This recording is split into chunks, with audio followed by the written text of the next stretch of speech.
Hello friends, I am Aman Kumar. Friends, आज हम बात कर रहे हैं लॉ का टॉपिक पे। फ्रेंड्स, मैं बता दूं, लॉ का टॉपिक जो मैं स्टार्ट कर रहा हूँ वो सेमेस्टर 1 के स्टूडेंट्स जो लॉ स्टूडेंट हैं उनके लिए, और जो एडवोकेट्स हैं जो प्रैक्टिस करते हैं बट उन्हें नहीं मालूम है कि किस सेक्शन में क्या होता है, ट्रायल कैसे होगा, कैसे वो वैल्यूबल है कि नहीं वैल्यूबल है, वो कॉग्निजेबल है ऑफेंस है या नॉन कॉग्निजेबल ऑफेंस है, ये सारा कुछ डील करूँगा। चलिए मैं स्टार्ट करता हूँ सेक्शन 378। क्योंकि मैं सेक्शन 378 स्टार्ट कर रहा हूँ तो मैं आपको बता दूँ कि इसमें फर्स्ट शेड्यूल से भी रिलेटेड सारी जो डाउट्स है वो सारा क्लियर हो जाएगा। और जो नए स्टूडेंट हैं जो पहली बार देख रहे हैं वो लोग इंटरेस्ट के साथ देखें और लर्निंग लिसनिंग मोड में आके देखें। हेडफोन या अपना ईयरफोन जो भी आपकी पॉसिबिलिटीज़ हो आप उसे यूज़ करें। बिकॉज मेरा लेसन अगर आप हेडफोन और ईयरफोन नहीं लगाते अपने कान में तो आपको सुनने में दिक्कत होगी, साउंड की इश्यूज हो सकती हैं। इसलिए एकदम एकांत में एकदम शांतिपूर्वक ये वीडियो को सुनें। स्टूडेंट हैं उन लोगों के लिए मैं आगे से ध्यान देता हूँ कि कैसे मैं और आपको किस तरीके से अच्छे से समझाने की कोशिश करूँगा। ठीक है, आईपीसी का सेक्शन 378 जो थेफ्ट होता है, सिर्फ बुक का पूरा डिटो याद नहीं करना है, हमें कुछ अलग से कुछ इजी वे में मैं आपको समझाने का कोशिश करूँगा जो आपको अच्छा लगे। चलिए, थेफ्ट का डेफिनेशन के लिए 5 पॉइंट इंपॉर्टेंट होता है। वो 5 पॉइंट कैसे है? पहला होता है डिसऑनेस्टी, दूसरा होता है मूवेबल प्रॉपर्टी, तीसरा होता है आउट ऑफ द पोजीशन, चौथा होता है विदाउट कंसेंट और पांचवा होता है मूव्स डेड प्रॉपर्टी। आप देख सकते हैं यहाँ पे dishonesty, movable property, out of the position, without consent, moves dead property. That means आपको मैं बता देता हूँ, सबसे पहले चोरी करने के लिए, थेफ्ट करने के लिए मन में बेईमानी आना चाहिए। जब बेईमानी आ गया तो डिसऑनेस्टी हो गया। अगर डिसऑनेस्टी हो गया तो वो चोरी कहलाएगा। उसके बाद मूवेबल प्रॉपर्टी, वो मूवेबल प्रॉपर्टी होना चाहिए। ऐसा नहीं कि कोई आपका घर चोरी कर सकता है, वो आपका कार चोरी कर सकता है, बाइक चोरी कर सकता है, घर का सामान चोरी कर सकता है, लेकिन कोई घर नहीं चोरी कर सकता बिकॉज वो मूवेबल प्रॉपर्टी नहीं है। और अब मैं बात करता हूँ आउट ऑफ द पोजीशन, यानी ओनर की पोजीशन से चले जाना। डेट मीन्स अगर ये प्रॉपर्टी मेरा है और मेरे पोजीशन से चला गया तो वो आउट ऑफ द पोजीशन हो गया, वो किसी और का पोजीशन में चला गया। चौथा होता है हमारा विदाउट कंसेंट, मतलब बिना परमिशन मेरे से ले गया सामान। पूछ के तो कोई चोरी करेगा नहीं, जब भी कोई चोरी करेगा तो बिना पूछे करेगा तो वो चोरी होता है।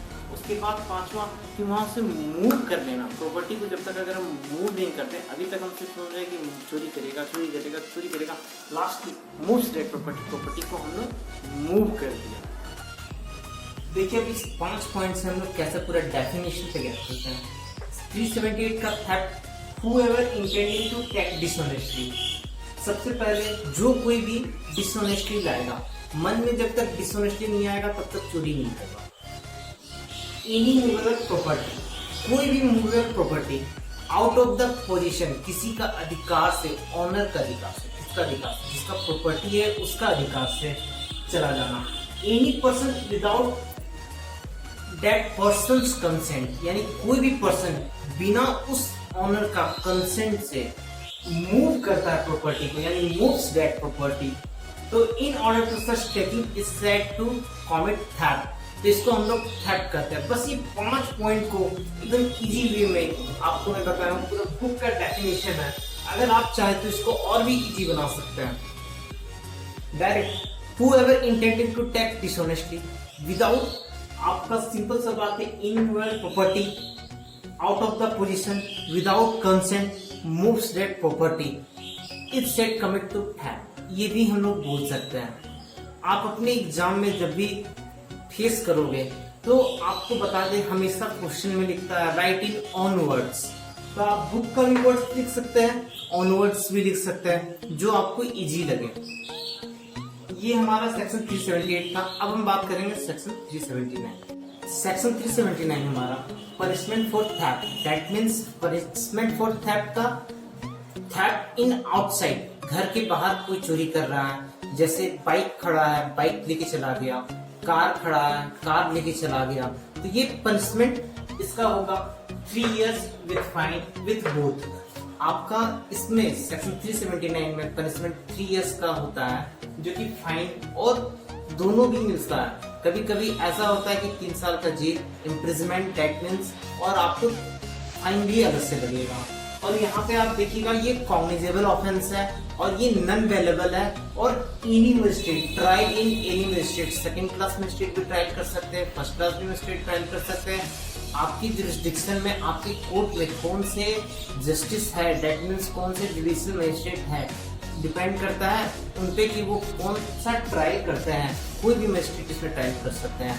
ये आप लोगों को सेमेस्टर 1 के जो बुक्स है उसमें सिर्फ इतना ही सा रहेगा और यही रहेगा, बट मैं आपको थोड़ा सा एडवांस बता रहा हूँ क्योंकि एडवोकेसी और जुडिशरी और आपका जो फर्स्ट शेड्यूल में है कोई क्रिमिनल मेजर एक्ट पड़ता है वो सारा क्लियर कर रहा हूँ एक साथ, ताकि आप लोगों को कोई डाउट ना हो।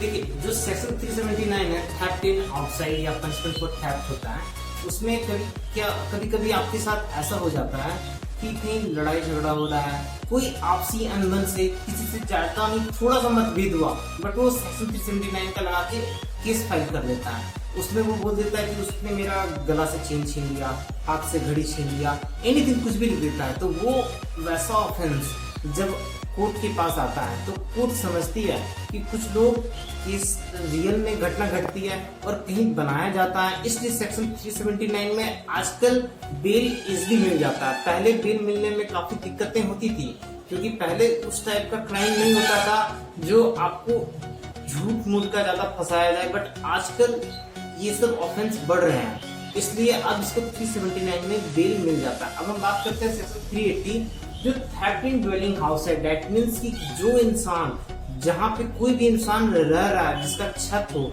चाहे वो स्टीम हो या वेसल्स हो, एनीवेयर जहाँ पे कोई इंसान रहता है वहां से चोरी करना, यानी घर में चोरी करना, दुकान में चोरी करना, कहीं भी चोरी करना, तो उसका पनिशमेंट 7 years होता है और ये also level in fine. That means ये विद फाइन भी आप उसको बोल सकते हैं क्योंकि इसका मीनिंग वही निकल रहा है आपको कि फाइन लग सकता है और नहीं भी लग सकता है, वो डिपेंड ऑन केस या उस सिचुएशन पे। अब हम बात करते हैं, ये भी कॉग्निजेबल ऑफेंस है और नॉन वेलेबल है और ये भी ट्रायल इन एनी मजिस्ट्रेट। अब आपका आता है सेक्शन 381। आईपीसी का सेक्शन 381 में आता है थेफ्ट बाय क्लर्क और सर्वेंट, यानी कोई क्लर्क या सर्वेंट, दैट मीन्स आपका नौकर से या कहीं अकाउंट्स का काम करता है जिसको हम लोग बोलते हैं क्लर्क है, या ऑफिस का काम करता है, उससे चोरी वो करता है तो उसका पनिशमेंट 7 years और फाइन। ठीक है, ये भी कॉग्निजेबल ऑफेंस होता है और नॉन वेलेबल ऑफेंस होता है, but trial in any magistrate, trial कोई भी मजिस्ट्रेट में होता है। अगर आपको लिखने में दिक्कत हो रहा होगा तो आप पॉज कर ले या मेरी बात को आप दोबारा सुनकर लिख सकते हैं क्योंकि ये लिखना इम्पोर्टेंट है।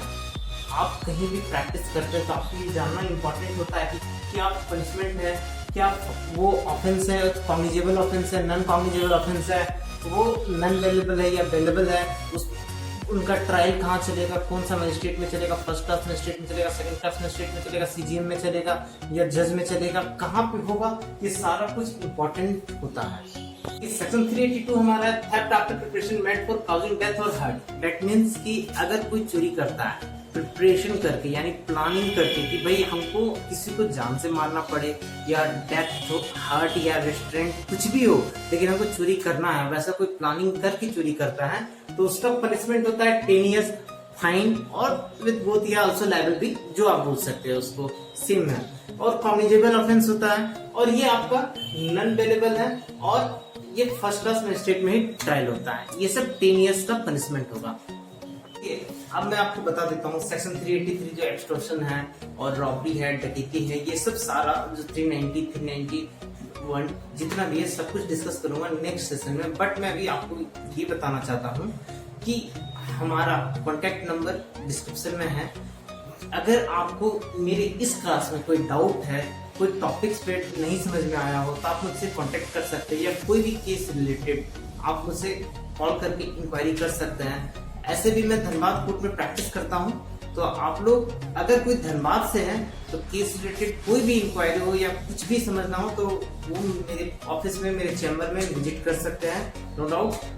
और थैंक्स फॉर मेरा वीडियो देखने के लिए, और मे भी आप लोगों को मेरा सेशन अच्छा लगा होगा और सारे डाउट्स क्लियर होंगे।